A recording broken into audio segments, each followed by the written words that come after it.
حضرت ابراہیم کے گھر میں دو خواتین ہیں، ایک آپ کی بیوی ہیں، ایک حضرت ہاجرہ ہے، اولاد کوئی نہیں، بڑا میوہ ہے میٹھا، گھر وہی آباد ہوتا ہے جس میں بچے روتے ہیں، گھر ہوتا ہی وہ ہے جس میں بچوں کی چنچناہٹ ہوتی ہے، بھن بھناہٹ ہوتی ہے۔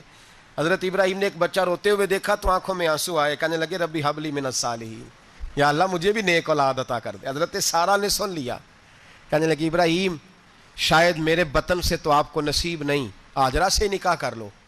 جناب ہاجرہ سے نکاح ہوا۔ اللہ تو بڑا بے نیاز ہے، رب کریم نے حضرت اسماعیل جیسا خوبصورت بیٹا عطا فرمایا۔ بیٹا کالا سیاہ بھی ہو تو سینے کی ٹھنڈک ہوتا ہے، پر یہ تو وہ بیٹا ہے جس کی پیشانی میں نور محمدی چمکتا ہے صلی اللہ علیہ وسلم۔ حضرت سیدنا اسماعیل علیہ اتنے خوبصورت، اب جس بیوی کے یہاں بیٹا تھا بیٹھنا اٹھنا بھی زیادہ اس کے پاس، آنا جانا بھی اس کے پاس، توجہ ادھر ہو گئی۔ جناب سارہ رشک کرنے لگی، ایک دن کہنے لگی اسے چھوڑ آ جنگل میں، وادی غیر ذی زرع مکے کے پاس۔ حضرت ابراہیم نے بچہ وہاں چھوڑا۔ یہاں سے جو عمرہ کرنے لوگ جاتے ہیں نا، جو حج کرنے جاتے ہیں، ان کو پتہ ہے کہ وہاں دنیا کی ہر نعمت ملتی ہے، پھر بھی ڈبل ٹرپل پیسے لوگ جیبوں میں ڈال کے جاتے ہیں۔ حضرت ابراہیم جب وہاں لے کے گئے تو کوئی انسان نہیں تھا، پانی کا قطرہ نہیں تھا، 2 کلو کھجوریں، ایک مشکیزہ، بیوی کو تھمایا۔ ہمارے گھر میں ہزاروں چیزیں پڑی ہیں، لیکن وہ جو توکل ہے نا وہ ختم ہو گیا ہے۔ اللہ دے گا، حلال حلال پہ قناعت کرے، جائز جائز پہ بھروسہ کرے، رب کریم عطا کرنے والا ہے، وہ مزاج ختم ہو گیا۔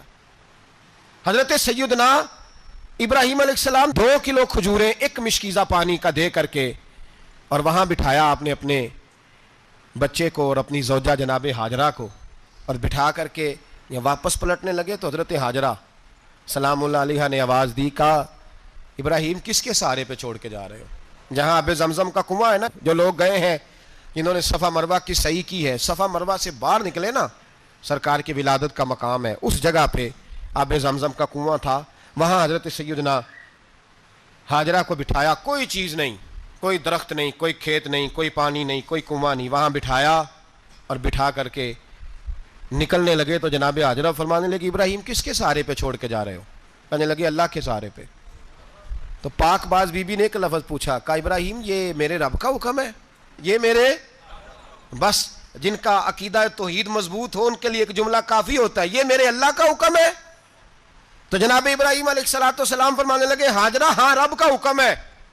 جب یہ لفظ کہے تو چاہیے تھا نا حضرت ابراہیم تسلی دیتے، تو بی بی صاحبہ تسلی دینے لگی، عرض کرنے لگی ابراہیم اگر اللہ کا حکم ہے تو پھر آپ ہماری فکر نہ کرنا، اگر یہ رب کا حکم ہے تو پھر ہماری فکر نہ کرنا، جس رب نے ہمیں یہاں تک پہنچایا ہے وہ ہمیں کبھی بھی ضائع نہیں فرمائے گا، پھر فکر نہ کرنا۔ حضرت ابراہیم آ گئے، بات آپ نے سنی ہوئی ہے، اشارہ کرنا مقصود ہے۔ 13 سال میں چلے مان بھی لیا جائے بعض روایات کی روشنی میں کہ آتے جاتے بھی رہے، لیکن مکمل دیکھ بھال اپنے بچے کی پرورش میں پورا حضرت ابراہیم علیہ السلام کا کردار، سارا کردار ماں کا تھا۔